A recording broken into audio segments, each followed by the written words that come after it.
The sky tonight is blacker than I've ever seen it before. It swirls with slow malevolence. Growling in warning, my scarf is pulled up to my eyes. But my cheeks and nose are still burning pink with the bitter cold regardless. I'm in line with the others, waiting to board the ship that'll take me from the rig. The winds tonight are too powerful for helicopter travel. So ship it is. It's a military vessel, Royal Navy. The gray-white waves crash against its hull. Spray carries on up to the Union Jack ensign stamped on the side. I'm not sure if the ship's military nature makes me feel more or less afraid, but I don't have a choice. 7 workers are always selected to board. Always, and tonight. I am one of those 7. My name is Reg. I spend alternating months working on an oil rig in the North Sea. The work is not as bad as you might expect. And the pay grade is actually rather good. The boredom is the worst part. The isolation, interspersed with moments of intense stress and lightning-like panic. We get WIFI on the good days. But it's spotty at best. If you like your YouTube at 144p with 20 minutes of buffering time, then the rig is the place for you. There's about 200 of us here at any given time. And honestly, sometimes it's kind of nice during the day. In rare hours of warmth, the sun sparkles off the pipes and the railings in white and bright yellow. The mood is cheerful, everyone has their purpose, everyone has their role. Then the other times, you'll find yourself stood on the bridge in the grim hours before dawn, frozen in place as you desperately try to fix the shitty job the engineer before you did on the generator that powers the crane, made all the more difficult with the torn and battered gloves that limit the motions of your already shaking fingers. The protective goggles quickly steam to the point of uselessness, so you take them off, only for the icy rain to lash at once into your eyes. What can I say? There's good days and bad days. Can't complain. My shifts on the rig are typical. As I mentioned, 1 month on, 1 month off. We get helicopters back as a squad of about 20 or 25. We go our separate ways once back on the mainland. And then I'll see some of them again next month when we return to work. Occasionally some of them will get moved to other rigs. Pretty straightforward. But there's an anomaly, one that I've always wondered about. I've asked around, but no one is able, or perhaps willing to give me a straight answer. 5 days before the end of my shift on the rig, 7 of my colleagues are selected, randomly or otherwise, I do not know. They are chosen late in the afternoon, told to gather their belongings. And then by night, they are gone. Moved to another rig is all I am ever told on the matter. When I can actually find someone to give an answer at all, this happens without fail. 5 days before the end of my shift, every shift, and has done since I first began the work earlier in the year. The people that are selected, I never see again, most times, if I even know them by name at all. They are only acquaintances, but sometimes I've known them personally. I had the details of a man who was chosen 4 months ago. And a good friend of mine, guy named Figs, was called for the previous assignment, but they've both stopped answering their calls. Most of us use crappy phones offered by the company during our shifts on the rig. So it's possible the devices were just ditched in favor of better models upon their return to the land. But still, I can't shake the unease, and I'm not sure why I seem to be the only one concerned. Not that it matters now anyway. Today marks 5 days before the end of my shift, and for the first time, I find myself as one of the workers selected. Normally, when I am able to catch their departure for myself, they leave by helicopter. But tonight the sky is too fierce. So the aforementioned military ship has pulled itself up alongside the rig. Why exactly our departure has to be on this particular night? Why our journey is important enough to warrant a Royal Navy battleship to personally escort us to the new location? I do not know. I ask some of the other 6, my fellow chosen colleagues, but they know just as little. One by one we are ushered down the line, out of the biting rain from the edge of the platform and into the body of the ship as the storm hammers down overhead. We are led through cold and narrow metal corridors and into a meeting room of sorts, where we awkwardly take the offered seats. The ship groans and churns. The engine rumbles steadily from down below, and 2 men make their way between us to the front of the room. One walks slouched, his beard and hair are scruffy. Mid-50 seconds perhaps. I recognize him. He makes appearances on the rig from time to time, but he is not a regular lodger. Nor do I know his name. He places forms on the desks before us as he meanders from person to person. The other man's pace is measured and deliberate.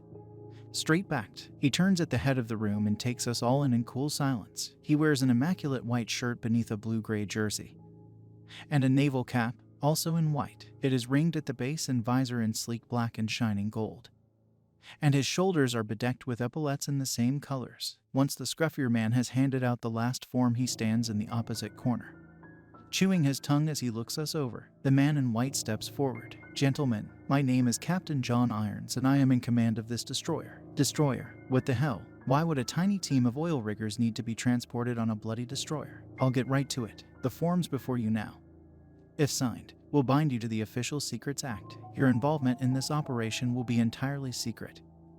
You will be forbidden to discuss the operational logistics, machinery, or any self-assumed purpose of the assigned rig, even to members of your own immediate family. For all intents and purposes, any military involvement in your assignment will be purely extraneous, operating on an ad hoc basis in the event of threat to life weather events." The captain clenches his jaw and scans the room from left to right. "You have all been selected for this temporary position based on a combination of factors, including your specialist knowledge, your time served, and the results of your personality and psychological assessments. You are welcome to refuse this assignment. If you choose to do so, you will be escorted off the ship and back onto the rig, where you will see out your allocated time. If you accept the offer, and you must come to a decision in the next few minutes, it is recommended that you spend the journey time reading through your contracts. If, upon docking at the assigned rig, you decide that you no longer wish to sign the document before you, then you will be given a room and confined to your quarters for the duration of your service, and may remain confined for a period of up to an additional 2 weeks, depending on the schedule of the ship in question. Is that understood?" His question is followed by a strained silence, one which eventually breaks into a series of low mumblings and bewildered nods from the people around me. "Should you choose to accept, your pay rate for the following 5 days will be increased tenfold, and will in practice be worth the equivalent of 2.5 months of solid service." My colleagues exchange a series of glances and raised eyebrows. The energy in the room changes somewhat. "You will be expected to perform your role to the best of your abilities, of course," the captain continues, "and, as discretion is of the utmost importance, to ask as few questions as will allow you to see out your duties." His sharp gray eyes stop on mine just for a moment, before flicking over to meet those of the fellow in the corner, the scruffy man who occasionally visits the rig. My rig. A chill passes through me, but I say nothing. I will now ask if anyone would like to refuse the offered assignment and return to the rig. Now is your one and only chance to do so. Nobody moves. Nobody speaks. I thought about it. I really did, I swear. This whole thing has me set very much on edge. And this assignment, this offered assignment, this man, this military guy, who the hell is he to issue us job terms and warnings and ultimatums? A part of me wants to scrunch the document into a ball and throw it into his face, and march proudly back onto my rig where I belong. But this opportunity to venture out into the unknown, this is some real exciting shit. I don't even care about the money that much, to be honest. I have been given a chance to see behind the curtain, to find out what happens to the 7 who leave the rig, to find out what's so important about our destination. Mysteries have been presented to us, mysteries that demand solving. I have to know. I just have to know. So I stay seated and listen to the dulled roar of the wind through the walls. Perhaps that's how they convince the 7 to stay every time. Maybe the money is just so we can rationalize our decisions. A tense moment passes. Then the captain looks over our shoulders and nods to someone at the back of the room. I turn in my seat to see an officer raise a radio to his mouth as he steps through the door, speaking into it as he walks away down the corridor. And a minute later, the rumble of the engine below grows like rolling thunder. And the ship, I can only presume, as there are no windows in the room, groans into slow life. The captain nods to us, then to the man in the corner, and takes his leave, strolling away at once. And so we begin our voyage to the assigned rig, plowing onwards through the storm. I read through the Secrets Act before me as we make our journey over the waves. There's some seriously cool concepts in here. Makes me feel a bit like a spy, though. There's some terrifying stuff too. The time drags on. I wonder exactly where it is we're going, left with nothing but the sounds of the engine, the flicker of turning paper, and the occasional grunt or cough from my colleagues.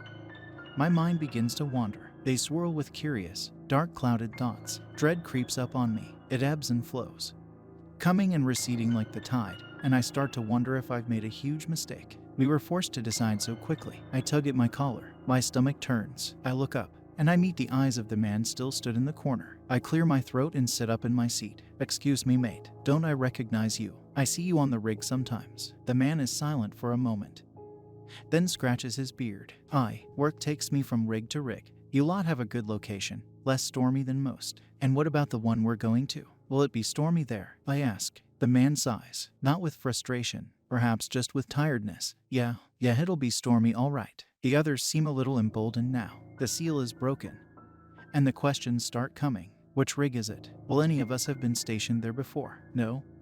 The man replies, no, you won't have been. This one ain't charted, officially. It don't even exist. Is it military owned then? Like a secret Navy supply of oil? Is that why we've been taken by battleship? The scruffy man's eyes dart to the door at the back of the room and he rubs his nose. It ain't an oil rig, as such. The machinery and the systems will be similar to what you're used to.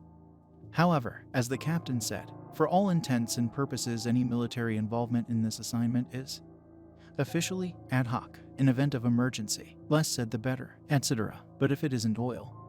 I ask, my blood, for reasons unknown, pumping fierce. Then what is it? What's its purpose? And why is it secret? Silence falls, and the man, in a low voice, replies, honestly lads, you don't need to concern yourself with the rig's true purpose, nor do I recommend you try to understand. Please, I don't even know myself. I swear it, and it's better this way. I appreciate that this is a frustrating answer, but I must emphasize that it is in all our best interests for you to just do your work, take your money, and get the fuck home. Do you understand me? I nod quietly, and the crew alongside mumble their acknowledgements. The gears in my mind begin to turn and grind bitterly as the curious ship sails on into the night. It is well into the earliest hours of the dark morning by the time we arrive. The sky still black and angry as we depart the destroyer. I slip and stumble against the rail as the ship rocks over the surface of the swirling sea. We all signed the Secrets Act, of course. How could we not? The captain alights the ship alongside us, and as we huddle awkwardly on the rain-soaked platform of the rig, he goes to exchange some words unheard with a man in a uniform I do not recognize, obscured mostly anyway by an enormous blue jacket. I squint my eyes through the downpour and take in my surroundings. The rig is colossal, bigger than the one we departed, and hectic. Even at this time of the night, the place is alive with people. In heavy overalls, in military uniforms, soldiers can be seen patrolling at every level of the giant metal derrick, rushing to and fro. A group passes right by us. Most have the British flag emblazoned on their arms, but a couple towards the back have Norwegian insignia instead. Lamps and searchlights illuminate the rain in thick, heavy streaks as they scan the bridges and platforms. Distorted shadows thrown across their surfaces by the rails and pipework, but inside the derrick, protected by the great iron skeleton, there is no pipeline for any oil. There is no hose that I can see.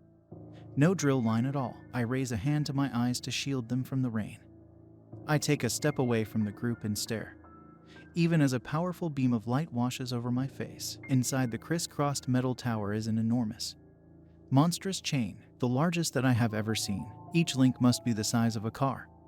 At the least, it is colossal and terrifying, in a way I do not quite understand, and standing here on the platform only a few meters away, I find myself feeling very small indeed. The chain disappears behind the beams of the tower that supports it, and below the surface of the platform, it extends, presumably, deep down under the sea. For what purpose?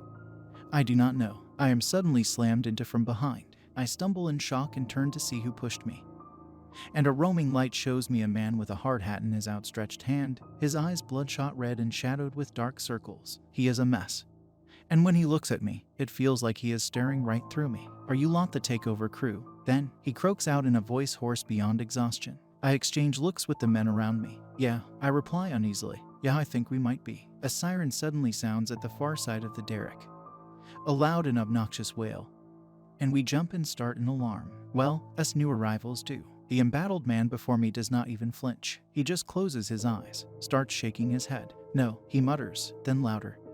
No, fuck, no more. He slams the hard hat into my stomach and marches past. The soldiers have begun bellowing orders, but I cannot hear them above the wind and the blare of the siren. The platforms and the pipes light up alternatingly in orange and blue. Fear ripples through me as the platform beneath starts to shake. Captain Irons from the ship is suddenly in front of us, barking orders. He's hastily reading off a list of names, telling my colleagues where to go, and in a chaotic scramble they do as they're told. This does not seem the time or place for questioning of roles. The ground shakes. I hear the waves crash against the legs of the rig. And for that to even be possible, for me to hear them above the bellows and the roaring gale and the shriek of the siren, they must be colossal indeed. I can see some of the sea out of the corner of my eye, and it's a picture of wild, dark and churning fury. but my gaze is focused on something else. Blood pounds in my ears to join the cacophony. I am vaguely aware of the captain shouting my name, but I fail to copy his orders. He stepped forward now, shaking my shoulder vigorously. But I cannot move. I am frozen in place in blind terror. And I do not even know why. There's something about this whole rig that isn't right. It isn't right at all. And I cannot tear my eyes from the great chain. The terrible chain, obscene in its size, is no longer still. It grinds and shakes with the storm. And I watch in disbelief as it starts to unravel.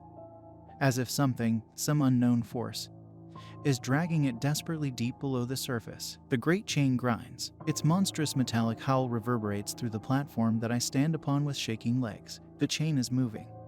There's no doubt about it. Something is pulling it slowly down below the surface. I can see a section unraveling. I watch as it feeds reluctantly through a series of monstrous gears from an adjacent, slightly smaller tower. The captain is still shouting into my face.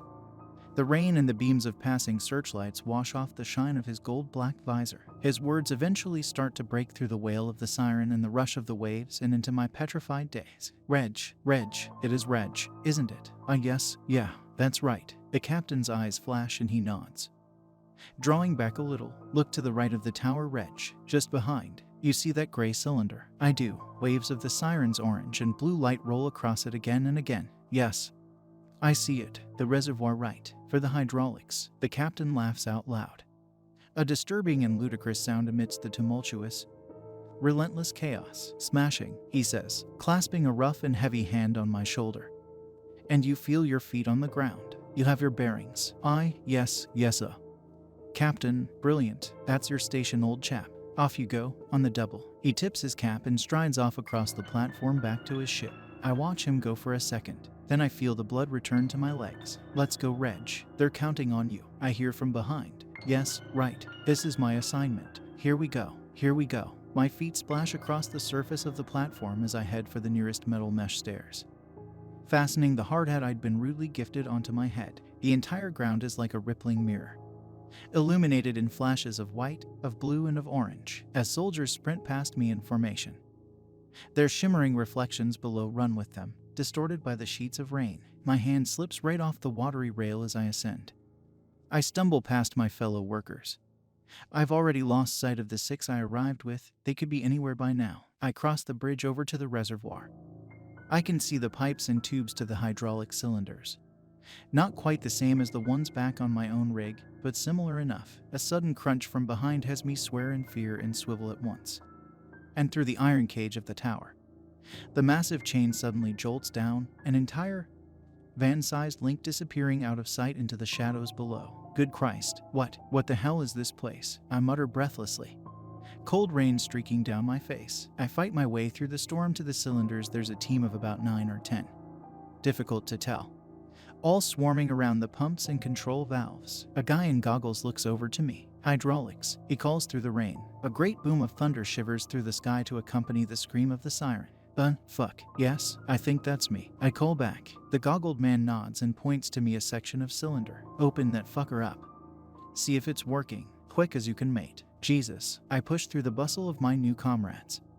Adrenaline pumping, and I turn to hastily look through a box of tools for the equipment I'll need to remove the covering. A searchlight beam from afar scans across my immediate surroundings.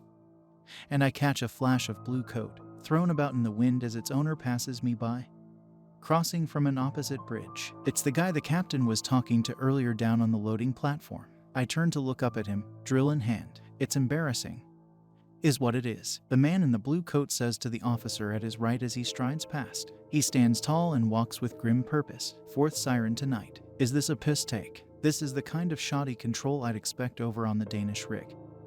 Not on bloody UKA. Commander, the goggled man shouts. Rain flying from his lips as he stands up straight, and the commander tips his hat to him in return. Status, the commander bellows, back rigid and hands quickly clasped behind his back as the wind drags his coat about his shoulders. I don't have a good look at his face, but I can see a thick white beard whipped round his jaw. No major issue here. Commander, Goggles replies, hydraulics understood to be clear. Fuck's sake, the commander mutters, casting an eye shrouded in shadow from his visor over my new colleagues. Then what the hell is the problem here? Too much slack on the chain. He turns to the officer to his right. Find out what UKB and the Norwegians are up to. The amount of times I've had to tell no rig to sharpen their shit this month. Bollocks to it. Let's bring this fucker under control. I do not want to deal with a fifth siren tonight. The commander and his entourage clatter their way across the bridge. I watch him raise an arm and gesture angrily to the groaning chain, looking like little toy soldiers beside it as they pass it by. We work on through the night. The rain, eventually, begins to fall back into a more bearable drizzle. The sea calms and starts to settle. The waves against the rig's legs grow decreasingly violent, and the siren mercifully cuts out. The chain, too, is steadily, brutally hauled back up through the tower and mechanically re-raveled. Like a fool, I had expected my shift to end there, for me to be allowed some desperately needed rest. But I was mistaken. My shift continued on through the night. It turned out there had been a minor fault with one of the hydraulic systems after all. But since the siren had ceased and we couldn't work out if this particular malfunction had been responsible or not, we agreed collectively not to mention it. It was not until the silvery light through the clouds above suggested that the sun had risen that I was dismissed. Like a zombie, I marched to my assigned dorm and collapsed onto a narrow bed against the wall, and fell at once into a welcome and total sleep. I was the first one to awaken. My bunkmates were all still snoring away. I rub my eyes and bring my legs over the side of the bed, gently cracking the joints in my arms and my back. A clock on the wall tells me that it's 12:20 p.m. 5 hours of sleep. Great. I run a hand down my face, but I actually don't feel too bad. A piece of paper taped to the wall below the clock tells me that Hydraulics Team B are expected to return to work at 1:30 p.m. I'm assuming that one's mine, based on the accompanying time that we were dismissed. Someone has scrawled across the paper in pencil in the margin. It's today's date along with Commander's orientation. 13:15. I quietly open the door and after a quick splash of water to the face, a change of clothes, and an, admittedly rather gross brush with a borrowed toothbrush, I decide to use my spare hour to look around the rig. The weather has calmed, and whilst the sun is not exactly shining, it's pleasant enough for now. The rig is just as busy as it was last night, but the air of panic has dissipated, thankfully. During my walk I encounter one of the 6 from my previous rig, and we shoot the shit for a few minutes. I learn the location of the lockers where our belongings have been deposited, and immediately regret my decision to use the toothbrush of the unknown soldier. It's remarkably easy to tell which workers on the rig are new arrivals and which have been here for longer. You can see it in the lines of their faces, in their eyes and expressions, the way they carry themselves. The soldiers, however, are unreadable. I ponder their purpose as I make my way through the inner corridors of the rig's hub. If you walk like you have a clear direction in mind, you typically won't be bothered, I've found. I'm intrigued by what appears to be a small library nestled within the walls. A cluster of shabby bookshelves hold a range of battered books. There's some maps here too, of the North Sea and of the rig itself, taped to the wall. It's as I'm studying one of these maps when something catches my eye. A word, scratched deliberately into the metal of the wall alongside. It's not obvious, but now that I've seen it I can read it as clear as day. Figs, it says. Figs. A brief but sharp surge of adrenaline passes through me. Could this have been carved by Figs himself? By my friend, the very friend who was selected as one of the 7 for this rig the last time? It must have been, surely. Knowing that he was here sets me grinning, and I shake my head in disbelief. Why would he carve his name into the wall? I look around the room. I undo the tape on the adjacent poster and peel it back, but there is nothing but blank wall behind. After a moment of consideration, I grab a hold of the little bookshelf directly below the scrawling, and grunt with effort as I push it to the side. And sure enough, hidden behind against the wall are a series of further carvings. I'm not sure why, but I feel compelled to shut the door to the library room. So I do so before squatting down to study what has been written. There's a number carved here, 41-134. A date perhaps, not like any date I've ever seen. Maybe it's a military system I'm not familiar with. There's also a drawing, a crude one. It looks like a little square, about to be devoured from beneath by a larger, bizarrely Pac-Man-esque shape, or half of him, at least, a semicircle, with a split for an open jaw. It's literally just a bunch of lines carved into the metal, but it unsettles me in a way I can't explain. Next to this drawing is the phrase, "Don't trust Potter," in capital letters. Potter? Who the hell is Potter? The sounds of footsteps in the corridor beyond bid me grab the bookshelf and quickly drag it back into place. Workers push through the door and I nod to them upon my exit before they have a chance to ask me what I was doing. 41-134. Don't trust Potter. A drawing of a semicircle and a square. They all mean something. I'm sure of it. Figs left them behind. I know he did. With only 10 or so minutes left until the scheduled briefing by the commander, I decide to dwell on my findings on the rig's largest bridge and an excellent vantage point for views of the surrounding sea. I can see a few battleships dotted around in the distance from here. One of them could well be the destroyer belonging to Captain Irons. I can also see another 2 rigs like this one spread out in the distance. And if I squint, I can just about make out the rough form of a third, far against the grim horizon. There's a guy stood nearby eating a sandwich. First person I've seen since arrival not actively engaged in a task of some kind. He seems in decent spirits, but his eyes are glazed and tired. He nods at me and I nod back. Then he gestures to the faraway rig with his sandwich. That's the Norwegian rig. He mumbles. No rig they call it. I reply. I'm not sure what else to say. My name's Reg. Nice to meet you, mate. He replies. You too, pal. Dan, anything you can tell me about the chain? Dan. What chain? He asks. And I furrow my brow in confusion. I'm about to gesture to the colossal metal links held in the tower, when he chuckles at me. I'm just screwing with you, mate. I know what you mean, but I don't have any answers for you. I'm afraid. No bloody clue. They're keeping something locked down.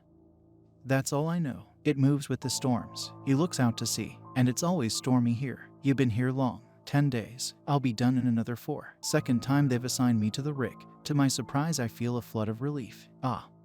So people do come back from the rig, then. And of course they do. The idea that they wouldn't. I silently brand myself a fool. Of course people move on from here. Why wouldn't they? Second time, I ask. How long was your first shift? 5 days. They keep trebling your pay with every subsequent return. Apparently. He takes another bite, chews thoughtfully, and a man needs it. So what's up with the military presence? He shrugs. Who knows? Keep the Russians away. Perhaps. Whatever they're up to here, it's important shit. Clearly. I mean, look at all this. A trio of helicopters flies overhead as he spreads out his arms. I watch them pass. Yeah, maybe. I shift on the spot and think about what I saw scrolled on the wall. Would it be unwise to bring it up to this guy? To Dan. Screw it. You know of anyone called Potter? Dan. He gives me a strange look and pauses. No, he replies. Can't say that I do, though I only work on the uppermost deck, so my pool of acquaintances is relatively small. The military police here are nicknamed the Plotters, if that's of any meaning. No, but thanks anyway. He eyes me again, his expression changing, and he stands up straight. You know, you ask a lot of questions, Reg. To be honest, I'm wondering what you're even doing here. They don't normally send blokes like you. Not in my experience. I laugh awkwardly, but Dan does not return the laughter. He just holds my gaze for a tense moment, then shrugs and looks back out to sea. I breathe. I guess your skills are just in demand right now. He muses, realizing the time. I thank the guy for his conversation and head down to the briefing by the commander. I'm cutting it fine, but thankfully I'm not the last to arrive. He doesn't say much, really, just gruffly goes over some basic logistics, highlights important duties for the day, and officially welcomes us to the rig. It's not a particularly cheery welcome, nor is it particularly interesting. He mentions that we will all be subject to a lengthy debrief in Norway upon the end of our service. And then there's something else he says, something that stands out, something I dwell on well into the day. Whatever you may hear, he says, scanning the room, one eye bright and shining like polished brass, the other blinded, a scarred white-gray. Whatever you may see, it is suggested that you push that shit aside and save it for the debrief. I would remind you that the British government takes dissension from the Official Secrets Act very seriously. Very fucking seriously indeed. His eyes meet mine, as do I, and I'm worse than those fuckers in London. I can assure you. The tension holds the air still and thick and heavy. Then it breaks away like ice with a sudden clap. The commander nods and gestures to the door, and it's clear that the meeting is over. My day is uneventful. I learn little else and make no mental progress on the mysterious scrawlings, presumably left by Figs himself. My shifts are broken up into 6 hours on, 6 hours off, rough, and it's nighttime when it gets the rougher. The rains return, the swirl and seethe of the storm, as if it's angry about the rig's very presence in its waters. I shiver as I check the lights on the enormous control valve before me. The tension now is palpable, far beyond anything I experienced in the commander's briefing. This is something else. All teeth are set, every pair of eyes itching to glance up at the silent siren, soldiers and workers alike all on edge. Waiting, praying that the siren doesn't go off. The impending potential shattering of the peace is, perhaps, worse than the shattering itself. And eventually, of course, it does. The siren cuts through me like a knife, And the world of metal around is casting glows of orange and blue, all along the bridges, the rails, the metalwork and the gears. The multitude of platforms and the giant, towering derrick skeleton. And the chain groaning inside. The chaos returns. It's stressful beyond words. But the problem, wherever it came from, is, after 15 minutes or so, fixed, and the siren stops. We breathe a collective sigh of relief as the brutal orchestra of our tempestuous domain cuts us some slack. For a while, because after another tense hour, it sounds again, and then after that, it sounds again. I feel sick. This is relentless. Is this why they were so desperate to get us here? Because the previous crew were literally fit to collapse. But this time, the siren does not stop. It just keeps on wailing, screaming its distress out into the night. Fuck, it's so fucking loud. The frustration we feel grows into anger which quickly breaks down into shivering nerves. And then melts further into cold fear. Why won't it stop? Where is the commander, the guy in charge of our section? Goggles, as I've nicknamed him, removes his helmet and runs a hand through his hair. Again, he shouts, "Check through it all again. Have we missed anything?" The chain jolts. To my horror, it swings slowly to the side and crashes into the side of the metal tower that contains it. The vibrations of the shock thundering through the entire rig. Oh hell, Goggles bellows in dismay. Where's the fucking commander? And then there is another noise. A boom that ripples through the air from the distance. I rise on shaking legs and lean over the rails, looking through the rain out to sea. A warship of some kind, closer than before but still a ways away, is firing upon the churning waves. Its turrets light up in brilliant white. And then a half second later they are followed by the booms and the rattle of fire. There's something in the sea. More ships are coming round through the haze. I can see them. I can see their lights, and the water between them shifts and swells in ways that don't make sense. The dark waves rise. Colossal. I wipe the rain from my eyes. I can't quite make it out. And I realize everyone is distracted by the light show out at sea. The workers have shifted away from their stations. I can see all around if I'm going to look for answers. The time is now, so I seize the moment, and with a quick look behind, I sprint away through the shadows of the rails. Keeping my head low, I make brisk pace down the shuddering stairs. I cross the platform, trying to look like someone who has a clear goal in mind.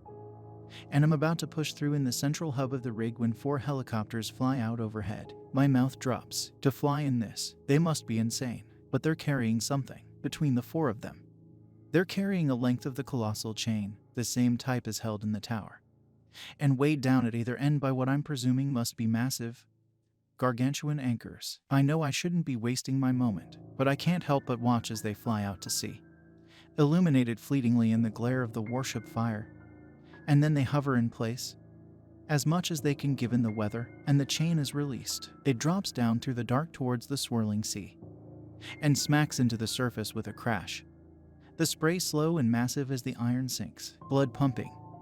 I turn and push on into the hub. The map I saw in the library I recreate as best I can in my mind. And I orient myself. I head to the staff quarters. The officers. I march with purpose past the groups of hurried soldiers, careful not to make eye contact. And at the end of the corridor I find what I am looking for. The map in the library had it marked only as a door, with no room beyond, but that was impossible. And sure enough, there's a room here, shrouded in darkness. Filing cabinets line the walls. There's a desk attached too, empty except for a bottle of vitamin D tablets. But this is good. Filing cabinets, personnel files in here. Perhaps, maybe I can find information on Potter, or about the chain. I know I'm an idiot. Most would just take the money, keep themselves to themselves and go home. That's presumably why they get selected. But I'm not one of them. I'm just not. I run a hand over the cabinets, all locked, of course. Curious steel padlocks are attached to each and every door, all in the pattern of 000. A light bulb goes on in my head. I recognize that pattern. It's the same as the number Figs wrote on the wall, 41134. All right, fuck it, I mutter to myself, cracking my knuckles before setting to work, starting with padlock number 1 and working my way down, then across. Don't fail me now, Figs. I work fast, and I can't be more than a few minutes. But the time feels like it drags on. I'm expecting to be rumbled at any second, for some officer to barge in and arrest me, but they do not. And on cabinet number 7, the padlock snaps open. I grunt with desperate glee, dragging the door open and rifling through the folders and files within. I grab a handful of them and drop them onto the desk, flipping them open and trying to absorb as much as I can. I don't really want to stick around, frustratingly. The files aren't arranged alphabetically. There doesn't even seem to be any coherent order at all. There are pages and pages of reports, some with notes scrawled across in pen, or black redacted bars stamped over them. All drilling operations at Site Arskine 3 to cease immediately. Report to Cedri R. Cleese, Deck 1986. I flip through another. I'm careful not to let the rainwater drip from my face onto the paper. Urgent. Redirection of UK nuclear program. Trident budget to ARSKINE3 discovery. 17-18% recommended. Pending. Jan 1987. I don't have time to take in all the text. I just absorb what I can. Personnel to be assigned to new rigs UKA plus UKB for no longer than periods of 2 weeks maximum. Standardization with Norwegian and Danish rigs recommended. Greater personnel numbers suggested during winter months. Entity's true nature to remain at highest level of classification. I expel a breath of air from my lungs in a cold and unwelcome burst. Entity. I lift the file up towards the room's sole source of light. It flickers as the wind howls outside and the siren blares. A scrap of torn brown paper falls from amidst the file and lands on the desk. My heart pounds as I pick it up and read it through. It's a segment of a poem, handwritten in fine ink. Alfred Lord Tennyson. 1830 it says at the top, below the thunders of the upper deep, far, far beneath in the abysmal sea. His ancient, dreamless, uninvaded sleep. The paper is torn, and the poem ends there. It is almost like I am watching myself from above as I stuff the papers back into the file with pink-tipped and trembling fingers. As I slam them back into cabinet and remix the combination on the lock and stride pale-faced and stomach lurching back through the corridors, I realize that I have made a terrible mistake. I should never have agreed to make the voyage here. I should never have signed the Secrets Act, and I should never have allowed myself to get caught up in this madness. The entity's true nature. The entity, don't panic, is all I can tell myself as I return into the storm, as the rain batters renewed against my head and my back, as the lightning flashes, and as a terrible and alien roar sounds out over the sea. It stops me in my tracks. It is by far the worst sound I have heard since my arrival, and I've been privy to a great many disturbing sounds. It echoes out over the writhing waters and up into the swirls of the sky, and a great, jarring force from below suddenly throws me to the ground. I slip across the surface of the platform, scrambling up onto my elbows, barely able to believe my eyes as the edge of a huge, iron wheel is forced up against the far side of the rig from beneath. I watch it as it smashes into a crane, one which promptly disconnects from the rig with the sound of tearing metal and crashes down into the churning sea. The chain grinds against the tower. All around me now is pure panic, and with a cataclysmic crash, I am powerless to do anything but watch as the great chain wins the struggle and smashes through the side of the skeleton tower in a shower of broken metal. It tears through the edge of the rig. It swings round towards me, and it brings with it the enormous wheel from below, dragged round the edge of the cracked, far platform, and my screams become one with those of the siren. The great chain smashes through the side of the skeleton tower in a shower of broken metal. It tears through the edge of the rig. It swings round towards me, and it brings with it the enormous wheel from below. My screams become one with those of the siren, and a pair of rough hands grab me by the back of my jacket. I am hastily hauled across the platform through the rain as the chain swings by. It becomes clear that the links run through the colossal iron wheel, and between them they tear up the edge of the rig and smash the loading bays and the remaining cranes to shreds as easily as if they were made of paper. The roof of the rig's central hub is destroyed in a hail of shattering beams and concrete as the chain crashes relentlessly right through it. The hands release from the scruff of my neck and I slump to the wet ground with a splash. None of this feels real. It's like I am in a dream, a terrible, swirling nightmare. I turn to look up at my savior, and a flash of lightning out at sea illuminates the profile of the commander, his good eye shining in keen copper, the other shrouded in shadow. His coat is torn and his beard whipped wild. "To your station, lad," he bellows in a voice like the rippling thunder, glancing between me and the chain. "This night's not over yet, I tell you now." I scramble back through the puddles and grab a hold of the nearby rail, trying to bring myself to a stand. "What the hell is this?" I shout at him. "What are we going to do?" "Our duties," he barks back. More helicopters fly out overhead, struggling through the wind. An officer approaches and stops to a shaking salute as the shuddering chain is steadily dragged out to sea overhead. The rig trembles. "Confirmed, Commander," the officer shouts. "Catastrophic failure in the accused section, but it's too late," they say. "There's nothing they can do now. It'll be dealt with come the morning," the commander replies. "Tell me about the pneumatics, the emergency reels." What have we got? Pneumatic reel 1 is gone, Commander, the officer replies. Completely destroyed. Reels 2 and 3 are fit for operation, though reel 3 has been damaged. Get them affixed to the tower. Or, hell, what's left of it. Soldiers sprint past in manic squads across the platform. The battleships fire into the waves in great rolling booms. Both of them, the officer asks uneasily. But, Commander, the chain's current duress would suggest, he stutters. If we lose both the reels, get them affixed, the commander roars. Now. Fucking now. The officer swiftly brings up his arm into a salute and sprints off through the broken shifting shadows of the rails and the metalwork. Don't make me ask you again. The commander grunts at me, then turns to take his leave, but I call out after him. Foolishly and desperately over the groan of the storm, never in my life have I felt such dread. I am drowning in it. It feels like the end of the world. What is this place? Commander, you have to tell me. What's down there? I know. All right. I know about the entity. What is it? What are you hiding? The commander stops in his tracks. His coat ripples and thrashes in the wind, in time with its distorted mirror image, reflected in the flooded platform below. He lights up from all angles in glaring orange. Then blue. Orange, then blue. Random bursts of white from the searchlights, from the lightning, and from the artillery fire of the distant warships accompany the colors of the siren in intermittent flashes. The shadows thrown are ever-changing and void black. He swivels on the spot and marches right up to me. I stumble back in alarm, but he grabs my collar. Questions, questions, questions, he mutters, loudly above the clamor. I hate when the questioners are brought on board the rig, you know that. I fucking hate it. His eyes are wide and mad as he begins to drag me across the platform. His worn and hardened features, his white beard, they are deceptive.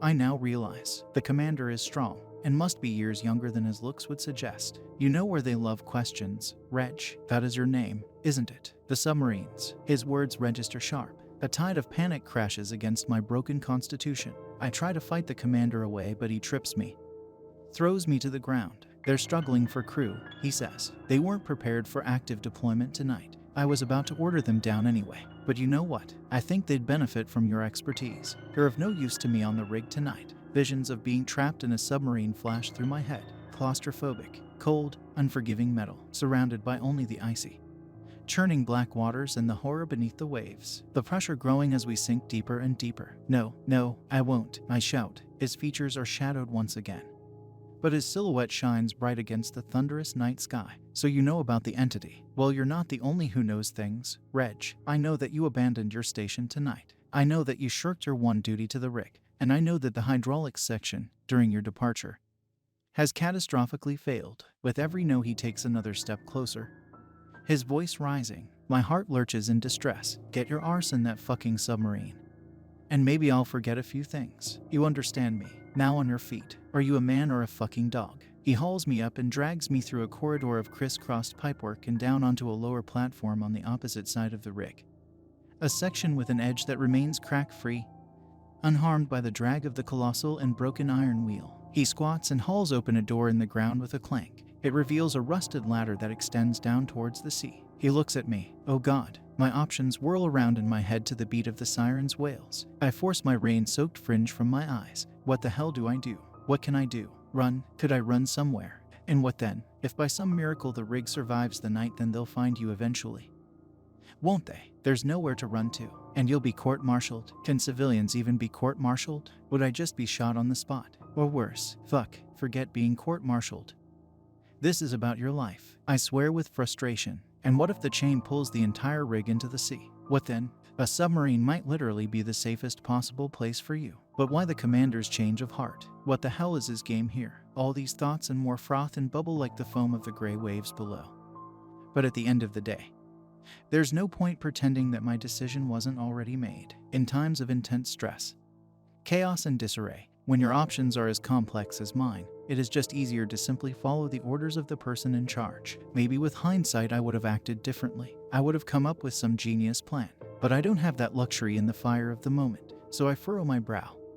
I call the commander a prick, and I ease myself down onto the ladder, bracing myself against its icy rungs. See you on the other side, the commander shouts at me, and I see him raise a radio from his belt to his mouth. He kicks the trapdoor closed as I begin my shaky descent. Down I climb, rung by slippery rung. The sounds of the sea below grow louder. There's a monster down there. I'm sure of it. What else could it be? The entity. Rung after rung. Oi, shouts a megaphone-distorted voice from below, breaking my train of thought, and I nearly slip from the ladder in fright. I grab a tighter hold and twist my neck to see below. There's not much of the ladder left. It goes down a couple more meters, and then the end is lost to the swirling, swelling waters. The uppermost hub of a great gray submarine has surfaced beside. It rocks subtly in the churn. I didn't even hear it rise. A man in overalls has opened the hatch on the top of the hull, his upper half visible. He waves at me. Hydraulics. His voice blares through the megaphone. I nod as obviously as I can. I force the fear from the lungs to shout out a reply. Yes. Fucking yes, that's me. Great. Jump, he replies. Jump, jump. I can't bloody well jump. Shouldn't there be a boat? Or a bridge? Or, I can't hear you, mate. Megaphone replies. Come on, quick as you can. I bang my head against the ladder in anguish. But before I can psyche myself out any further, I use the adrenaline to the best of my ability, powering down the remaining rungs of the ladder, turning, calculating, and I push myself off. My legs kick through the ice and the salt of the sea air. My arms flail, and I land with a thud on the hull of the submarine. Megaphone reaches over and grabs my jacket, and he hauls me through the hatch and down into the vessel's body. I use the rungs of the submarine's ladder to slow my descent, but essentially crash to the floor in a rain-soaked heap. I roll onto my side, coughing. I'm in hell. I choke out. Not yet, you're not, Megaphone replies grimly, helping me to my feet. He then climbs the rungs, reaches up and draws the hatch closed with a slam. The sounds of the storm and sea are muffled instantly, largely replaced by a low and all-surrounding rumble. Terry, he says, sticking out his hand. I take it, shivering. Reg, thanks for coming down, Reg. We appreciate it. Yeah. Well, I didn't really have much of a... I feel my surroundings shift. I flinch as my ears pop, one after the other. We're going down. This is all so sudden. All of this, it's just go, go, go. It's insane. Only moments ago I was watching the chain get ripped out of the tower itself. What could do that? What kind of thing would have such power? And what if the whole length of the chain unravels? What then? The recent memories flash through my mind, and I have to grab a hold of a nearby line of pipe to keep myself from staggering. Terry looks at me with sympathy. Hang in there, mate. You're better off in here than up there. Trust me. They tell us they're losing the chain. I nod, breathing deeply. In and out, in and out. Come on, I'll show you to the exhaust valves. They aren't operating quite as they should be. Wouldn't normally be cause for major concern, but, you know, these are relatively uncharted waters. If you'll pardon the pun, I don't respond, but straighten and follow him to the engine rooms further below. The rumble of the water around us is paradoxically rather calming, if I don't think about it too much. Terry continues. We're glad to have you. Our normal hydraulics guys were stolen yesterday for maintenance on the HOD Dare. The what? He gives me a look. Don't you know? The drill. It's an acronym. Hydraulics Operated Deep Drill. We call it the HOD Dare. Military folks sure love their acronyms. I remember what I had read in the report. In the secret file, all drilling operations to cease immediately. 1986 report to CMDR. Arclease. I thought they stopped all the drilling. Yeah, for oil. Obviously, but the HOD Dare's tiny. They send that thing down on rare occasions for samples from the seabed. Bewildered and struggling to process, I come to a stop in the engine room. Terry clasps me on the shoulder and directs me to the tools, then takes his leave, telling me where to find him if I need him. And so, like a programmed machine, I just set to work. I do what I do best. It's why I'm supposedly here. After all, I look around me as I work. There are no windows. I haven't seen any since entering the submarine. I quite like it. I can sort of pretend that none of this is happening. I can pretend I'm back on my own rig, working happily. I haven't been blackmailed into a military submarine. I'm not trapped hundreds and hundreds of meters beneath the sea. I was never sent to an uncharted rig in the middle of the ocean. I am not at risk of losing my life in a world of unimaginable nightmares. And I am not at the immediate mercy of an unspeakable terror that sleeps beneath the surface. Except it's not sleeping anymore. Is it, Reg? I push these thoughts aside and work as best as I can on the hydraulics before me. I don't know how much time passes, but once I believe I have completed my task to a satisfactory degree, I clamber back up through the levels and head through the submarine corridors. They are narrow and cold. The clanks of my footsteps echo and reverberate softly around the walls. They are also curiously empty. I always imagined military submarines to be busier. I do, however, find some other people when I push through a metal door at the end of a corridor and into a room near the front and top of the submarine. A room affixed to the central hub. The level of light is low and green. The room is illuminated by a series of dim bulbs overhead, to my surprise. The front of this room is curved and not made of metal. It has instead been built with glass, or at least some other thick transparent material. Beyond is only the deep and the dark of the sea. The submarine's weak beam lights catch on nothing but water. There are 5 others in here with me. One is clearly the captain. A man in gray. He turns in his chair and nods at me. Another is Terry, who smiles. I'm still taken by the glass. What the hell is this? I ask. Military subs don't have walls of glass, do they? I thought they were solid metal. Terry shoots me another questioning look. Well, of course they don't. But this isn't a typical sub, is it? Some of the other members of the crew have turned to look at me with similar curiosity. One of them, I realize to my bewilderment, is shrouded in what appear to be religious robes of some kind. I feel like I'm losing my mind. I choke out, "What are you doing on board?" "Well, I'm the submarine chaplain," he replies cautiously, raising an eyebrow. "The what? You mean like a priest, or whatever? Why would they need one of those on a submarine?" Everyone is staring at me now. The confusion on their face is even greater perhaps than the confusion on mine. It becomes clear that I am not the type of person they were expecting to get sent to them. Their silence is sharp. The engine grinds, the sea rumbles, and then several of them lean forwards and start asking me questions at once. "Wait, you were briefed, right? You've done the exposure training. You do know about the entity, right? Did you even get the psychological assessment?" And no. I stammer in return, "I really don't. I just wanted to." "Fuck," the man in gray shouts suddenly, running his hands through his hair. "Who the hell sent you down here?" "Exactly, the commander did." I reply with frustration. "For fuck's sake, what the hell is his problem? This is fucking insane. You shouldn't be here." "I know," I splutter out in retort. The chaplain steps towards me. He takes my hands in his and speaks earnestly. "Are you religious, son? Are there any spiritual convictions you feel comfortable drawing from?" "Not really, no." I reply. "Look, if someone could tell me what's going on, I would really, really appreciate it. Is there a passage from the Bible I could read out for you? Something to help ease your soul?" The chaplain asks. I pull my hands away and grimace. I'm sure he's only trying to be helpful. But to be honest, his presence here is freaking me the fuck out. What kind of submarine needs a chaplain? I don't even know any Bible passages. Not really. I know a couple. Maybe the classics. In the beginning, God created the heavens and the earth. From dust we came, and to dust we shall return. The Lord giveth and the Lord taketh away. He sure does. I mumble this last passage out loud. The chaplain nods at me. Yes, the book of Job. Chapter 1, a work of true literary prowess. Alfred Lord Tennyson himself called it the greatest poem of ancient and modern times. Alfred Lord Tennyson. Where have I heard that name before? The gears turn in my head. I can see before me so many pieces of the puzzle in my mind's eye. I just cannot fit them together. The eyes of the crew bore into me as we stand together, cast in the grim green glow of the submarine's luminescent bulbs. "I'd like a reading from the book of Job then, please," I say quietly. As the submarine pushes through the deep, the radar blinks silently. The chaplain nods and draws a small Bible from his pocket. "Certainly, lad. Any particular passage?" The numbers scratched on the wall in the rig library return to the forefront of mind.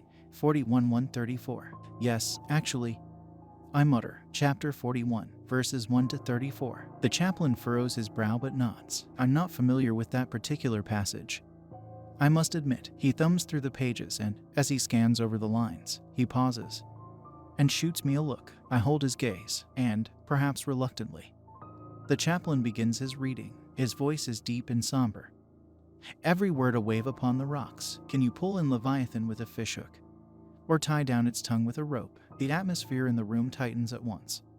But the chaplain licks his teeth and continues uninterrupted, the cadence of his speech like drums, dark drums drawing us down into the deep.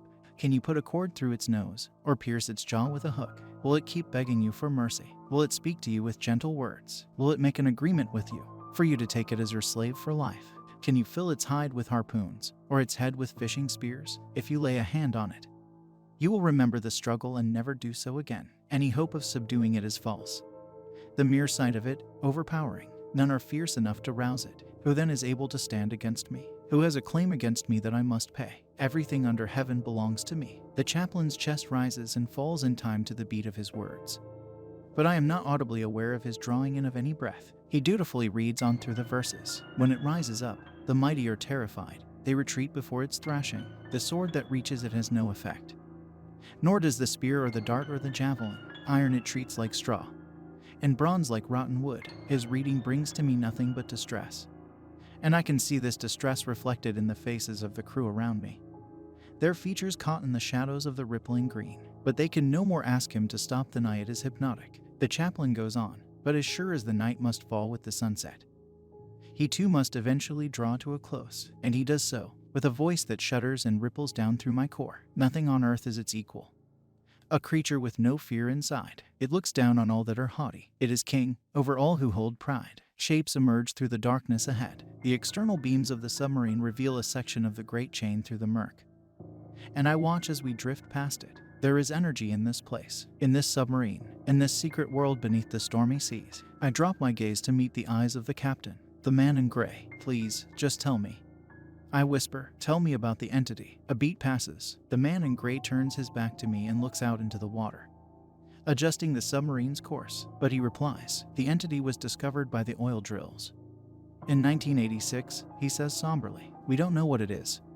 To be frank, nobody does. I admit, however, that it is entirely possible that the folks at the top know more and are just keeping the information a secret. The sonars give us an idea, a rough picture of the entity's form, but we have never been able to see it all at once. We believe it to be asleep, but it's always churning, ever-changing, writhing in the deep. A shiver passes through me. The man in gray speaks on. The entity seems to be more and less alert with the varying cycles of the moon and different seasons of the year. We use firepower, when necessary, to try and push the entity in directions we deem desirable and keep it down with the chains. There are further chains connected to the other three primary rigs, UKB, the Norwegian rig, and the Danish rig. The chains were easier to attach at the beginning. He swallows. It's harder now.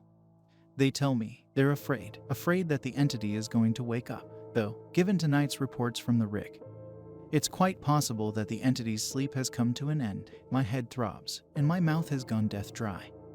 But I lick my lips and give voice to my clouded thoughts. So why don't you just destroy it, nuke it, or whatever? Surely it must be more cost-effective and less dangerous than whatever the fuck is being done right now. Right, it's not about the entity itself. Reg, says Terry, to my left. What do you mean? How can it not be about the fucking monster? The massive, sprawling, intel suggests, Reg, that the entity is sitting on something, slumbering above it, something important beyond our understanding. The current working assumption is that the entity is situated above what we believe to be a gate. Of what manner exactly we don't know. But the fear is, he sighs, the fear is that if the entity goes, if we actually succeeded in destroying it, then whatever lies beneath the gate, it would be wide open. I finish. Unguarded, perhaps. Terry nods. And we don't know what might come through from the other side, he says quietly. Shadows dance in the corners of my vision. A deep and terrible cosmic fear rushes through me. I have never before felt such a sudden and powerful surge of vicious realization, of understanding, of seeing for the first time how utterly, truly tiny I am, how comically insignificant. I am barely comparable to the smallest spark in the shortest wire in the most purposeless machine on the entire rig. Bile rises up in my throat, and I choke it down. My stomach contracts. My breaths come sharp and shallow in time to the sudden beeps of the sonar, and I'm vaguely aware of everyone rushing back to their stations. I can feel the submarine further adjust its course. The chaplain is muttering under his breath, a low and steady chanting, and the shifting gray-black shapes beyond the submarine's windows light up a little brighter with a boost to the beams. The beams reflect off massive lines of chain, all interwoven and connected, dragged across the submarine's field of vision through the deep. They're huge, so impossibly huge, and the water, in places beneath and around the chains, hardens. It shimmers in ways that don't make sense. It absorbs the light like the black of space, and yet somehow seems to return it in strange new patterns across its form, shifting gray to green to black, over and over. I cannot look away. I am aware of shouting voices. The vessel shudders and fires. Torpedoes are launched through the water ahead, and when they connect with their target, with the terror beyond size, they flash, just for a second, providing only the briefest of glimpses of their surroundings. They show me colossal, writhing, long and interwoven limbs, jointless and furious. The flash, further sections of chain that ensnare them, pulled taut, grinding. The flash, great black and shifting rune-like lines and markings across these titanic appendages. I can hear a song. It flows with the roaring beyond in the deep. The melody, jarring at first, changes rapidly. It becomes quickly soothing. And the sound of it makes me feel calm. It comes with none of the dread I felt with the words of the chaplain. Instead, it makes me feel whole, like I matter. I take a step closer to the glass. The submarine weaves its way through the chains. A flash. I see the material of the great twisting limbs pulled taut over something skeletal, the size of a mountain. A flash. I see one of the limbs thunder through the dark water right in front of the glass. The submarine takes a hit and I stumble to the floor. A siren blares, but still I do not look away. A flash, and I see an eye out there in the dark. I look into it, and it looks back into me. The membrane peels back and a brighter eye pushes through. The pupil long and rectangular. This pupil breaks apart into smaller circles beyond count as I watch, mesmerized, and it splits open further. The surface of the eye rolls back to reveal only darkness, pitch void, nothing, and the world goes black. I dream only of the song. Its melody does not dissipate when I awaken. I am in a medical bay of sorts, I'm not sure where. The presence of the commander at the far side of the room would suggest I am back on the rig. A window is visible in the corridor beyond the open door. The pale light that streams through would imply that the rig survived the night. For a moment we exchange no words. Then I break the tension. You saved the rig. Then, the commander replies. My head spins. My joints ache like hell. And the song is still playing. You found a way to calm it. The entity. There is always a way.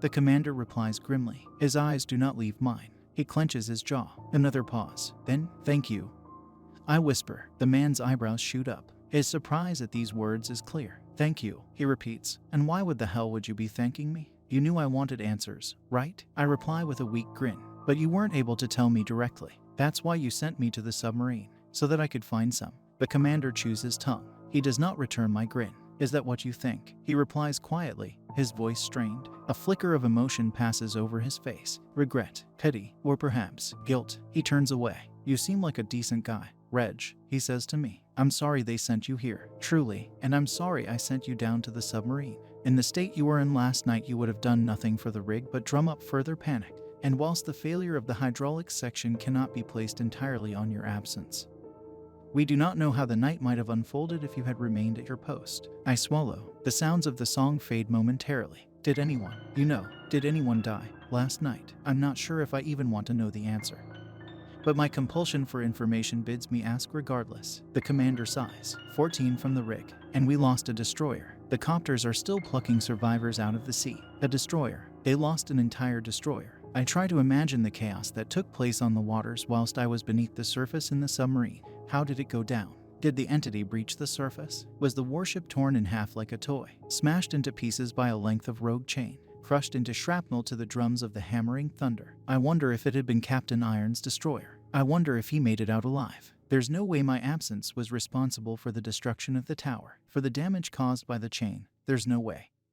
There's just no way. I was a part of a team of about 10 others. I couldn't have had that much impact. There's just no way. But still, these rationalizations do little to ease the guilt. The song helps. It returns. It soothes me. The commander tips his cap, his expression grim, and makes to depart. But he pauses at the door and turns back to me one last time. Reg, he says, do yourself a favor. Just keep your head down. Do your work.